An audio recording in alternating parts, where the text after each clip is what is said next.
السلام عليكم. اليوم غادا نقدم لكم هاد الوصفه اللي كتشوفوا معايا دابا ميني شاورما. صراحه كتجي رائعه وسهله في التحضير، وكتجي رائعه في الشكل وفي المذاق.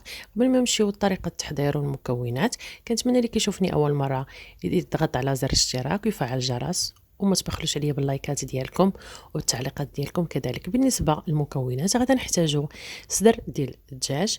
بالنسبه للعطريه غادا نحتاجو الملحه والعطريه ديال الشاورما وشويه البزار وليمونه القشور ديالها والعصير ديالها وياغورت مسوس.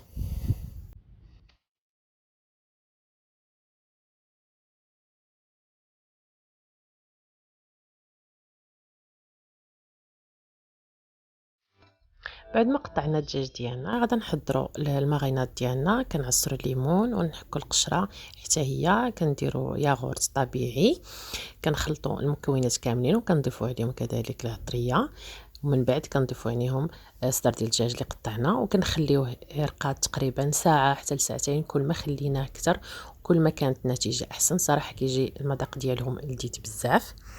ومن بعد عاد كنطيبوه.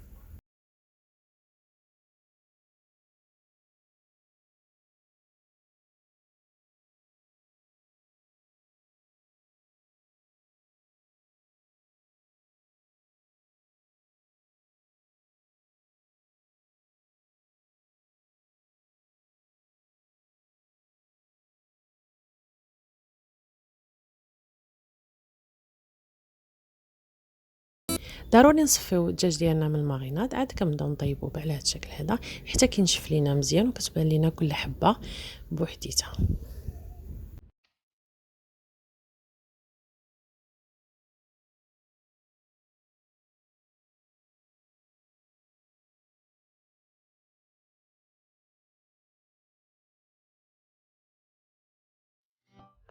كيكون الدجاج ديالنا الطياب ديالو على هذا الشكل هذا، ودابا كنمشيو نقطعوا الخبز ديال التورتيلا بهذا الشكل هذا بهذا القطاع حتى كنكملوا الكميه كامله اللي عندنا.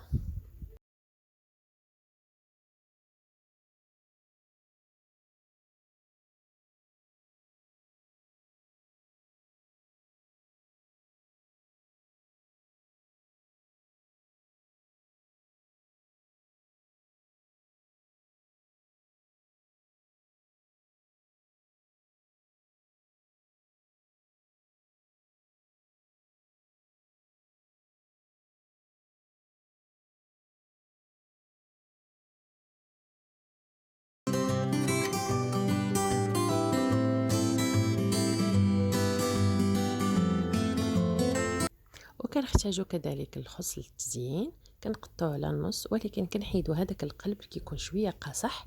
من الاحسن نحيدوه ونقطعوه على هذا الشكل هذا حتى كنكملوا الكميه كامله بهذه الطريقه.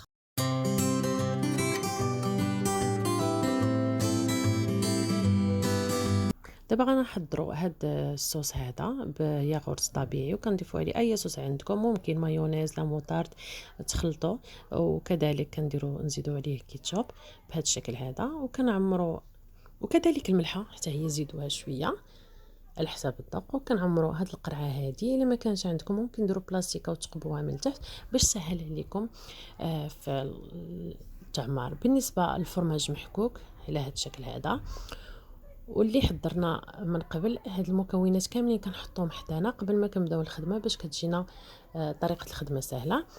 اول حاجه غادا نبداو بها كنحطوا الخبز وكنديروا طريف ديال الخس وكنضيفوا عليه طريف ديال الدجاج، كذلك كنحطوا من الفوق الصوص ومن بعد فرomاج وكنسدوها بهذوك المقبضات الصغار اللي شفتوا معايا.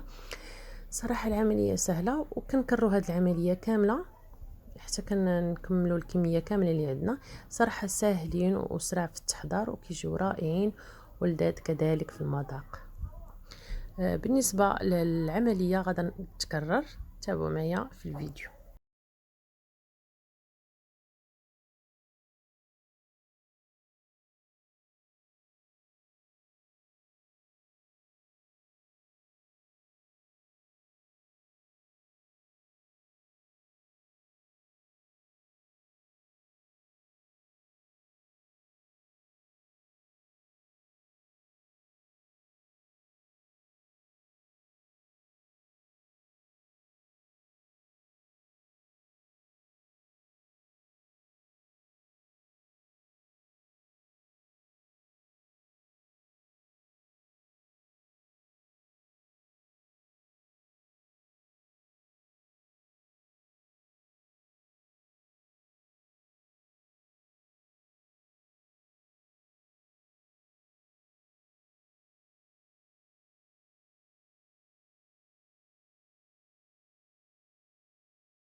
كنتمنى الوصفة ديال اليوم تكون نالت الإعجاب ديالكم، وما تنساوش تشاركوها مع الأصدقاء والأحباب أكيد، وما تبخلوش عليا بالتعليقات ديالكم وباللايكات ديالكم، ومع وصفات جديدة إن شاء الله.